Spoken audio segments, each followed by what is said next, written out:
দেখুন বন্ধুরা, আজকে আমি চিড়ের পোলাও বানাবো।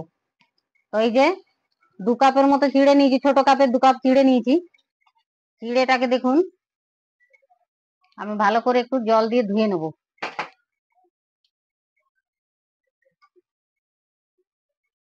একটু চকুটে চকুটে একটু ধুয়ে নেবেন। এই চিড়ের জলটা ফেলে দিতে হবে। আর একবার ধোবো,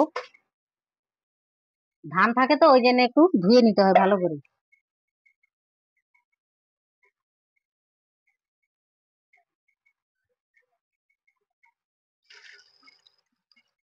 এই যে দেখুন চিড়েটা ধুয়েছি, ধুয়ে এইটাতে দিয়ে দিলাম।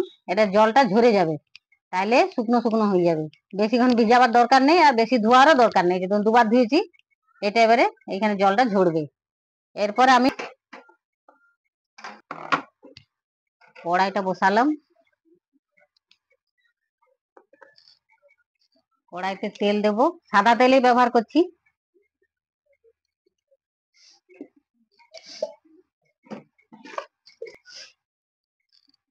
কড়াইটা গরম হোক। দেখুন এই যে বাদামটা আমি ভেজে নিব।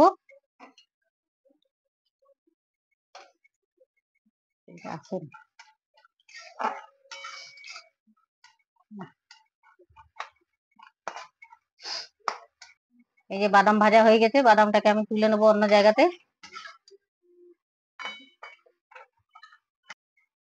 দেখুন এবারে কাজু আর কিশমিশ, এটাকেও হালকা করে ভেজে নিচ্ছি আমি। আঁচটা কম করা আছে।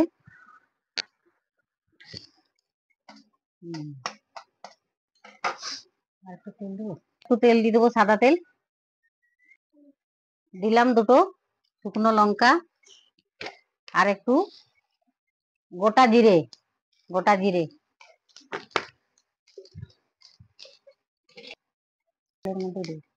এই যে পেঁয়াজ ভাজা, পেঁয়াজ আর কাঁচা লঙ্কা।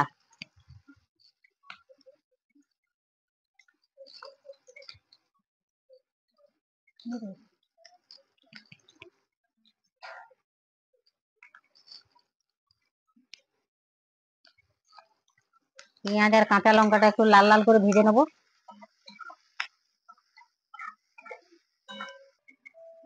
পেঁয়াজটা ভাজা হয়ে এসছে, একটু সামান্য নুন দিয়ে দিলাম।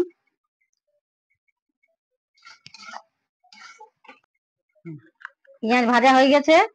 এবারে দেখুন একটু গরম মশলা, আপনারা গরম মশলা গোটাও দিতে পারেন, তো আমি গুঁড়োটাই ব্যবহার করলাম। আর একটু দিয়ে দেবো। এরপরে দিয়ে দিলাম আলু। এই যে আলুটা সিদ্ধ করে রেখেছি, নুন আর হলুদ দিয়ে সিদ্ধ করা আছে। আলুটা দিয়ে দিলাম,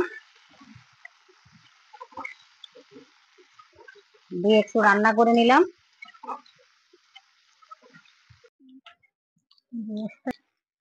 হয়ে গেছে আলু ভাজা। আলুটা একটু ভেজে নিলাম। এরপর দিয়ে দেবো চিড়েটা ভিজিয়ে রেখেছিলাম, ধুয়ে ভালো করে ভিজিয়ে রেখেছিলাম। এটা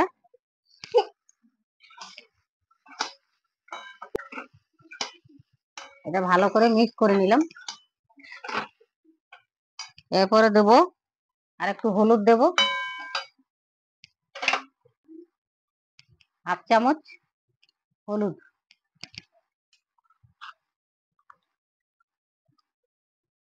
দেখাচ্ছে। এবারে দেখুন দিয়ে দেবো একটু পরিমাণ মতো একটু নুন।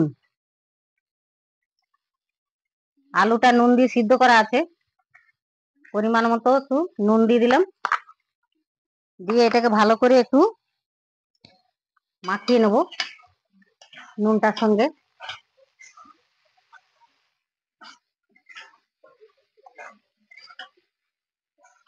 তো বন্ধুরা, কেমন লাগছে আমার রান্নাঘর? আপনাদের যদি ভালো লাগে তাহলে আপনারা আমাকে কমেন্ট করে জানাবেন। আর ভালো লাগলে শেয়ার করবেন, অনেক অনেক শেয়ার করুন। আর লাইক করুন আর সাবস্ক্রাইব করুন। দিয়ে দিলাম চিনি, 4 চামচ চিনি দিয়েছি। আপনারা যদি যেমন মিষ্টি খাবেন সেরকম দিবেন পরিমাণ অনুযায়ী। এবার ভালো করে এটাকে মাখিয়ে নিলাম। এবারে দিয়ে দেবো, দেখুন এই যে বাদাম আর কাজু আর কিশমিশ ভেজে রেখেছিলাম, সেটা দিয়ে দিলাম।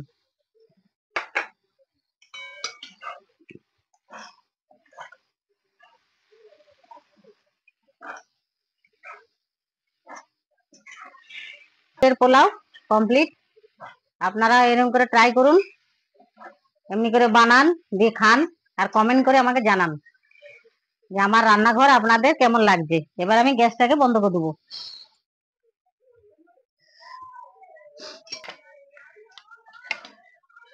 এটা অন্য জায়গাতে আমি তুলে নিলাম। দেখুন বন্ধুরা, হয়ে গেল চিড়ের পোলাও। তো এর সঙ্গে আমি আরেকটি জিনিস ব্যবহার করব, তাইলে দেখতেও ভালো লাগবে, খেতেও ভালো লাগবে। একটু হালকা চানাচুর ওপরটা ছড়িয়ে দিলাম। দেখুন, তো বন্ধুরা হয়ে গেল চিড়ের পোলাও।